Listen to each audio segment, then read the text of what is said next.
அரசு பள்ளிகளோட தரமே சரியில்ல. அரசு பள்ளிகள் நல்லாவே இல்ல.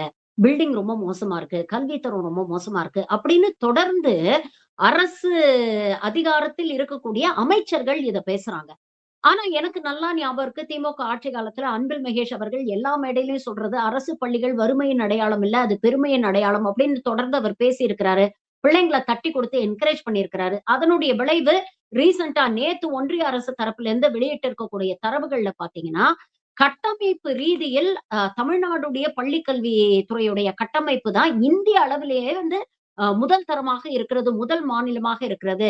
அதாவது பள்ளி கல்வியில இருக்கக்கூடிய infrastructure, electricity, water supply, toilets, computer facilities, lab facilities இதுலெல்லாம் பார்த்தீங்கன்னா, மாநிலங்கள ரேட் பண்ணதுல தமிழ்நாடு முதல் மாநிலமாக 100க்கு 95% மதிப்பெண்களை எடுத்து முதல் மாநிலமாக இருக்குன்னு ஒன்றிய அரசு தரவு குடுத்திருக்கு. அப்படி இருக்கக்கூடிய சூழ்நிலையில, தொடர்ந்து இந்த மாரி அரசு பள்ளிகளை அமைச்சர்களே மேடையில வந்து இழிவா பேசுறது, சிறுமைப்படுத்தி பேசுறது அப்படிங்கிறது என்ன விதமான மனநிலை? இது பப்ளிக் கிட்ட என்ன ஒரு இம்பாக்ட்ட ஏற்படுத்தும்? இதுக்கு 2 விஷயம் இருக்கு. இது ஒண்ணும் புதுசு கிடையாது. இதே ஒன்றிய அரசு பெண்களுக்கு மிகவும் பாதுகாப்பான மாநிலம் தமிழ்நாடுன்னு சொன்னப்பதான் விஜய் மேடை மேடையா ஏறி, ஐயோ பெண்களுக்கு பாதுகாப்பு இல்லைன்ற ஒரு பொய்யை மக்கள்ட்ட சொல்லிட்டு இருந்தாரு. இப்ப அதிகாரம் வேற இருக்கு. 2வது விஷயம். அதே தான் வந்து மினிஸ்டர்ஸும் ஃபாலோ பண்றாங்க. 2வது விஷயம், ஊரு கிழிச்சவன் பிள்ளையார் கோயில் ஆண்டின்ற மாரி யாரு வேணாலும் இன்ஸ்பெக்ஷன் போகுறதுக்கு ஏதுவா இருக்கிற 2 செட்டப் என்னன்னா, ஹாஸ்பிட்டலும், ஸ்கூலும். நீங்க எவன் வேணாலும் போலாம். நீங்க இந்த அமைச்சர், அந்த அமைச்சர்லாம் கிடையாது. எவன் வேணாலும் உள்ள போய் என்ன வேணாலும் இந்த ஆசிரியர்கள கேட்கலாம், டாக்டர்ஸ கேட்கலாம். இதுதான் இளிச்சவாயிங்கன்னு. ஏன்னா நீங்க மத்தபடி ஃபேக்டரிஸ்க்கு போ முடியாது. இதுக்கு போ முடியாது. அங்க இருக்க யூனியன் இருக்கு.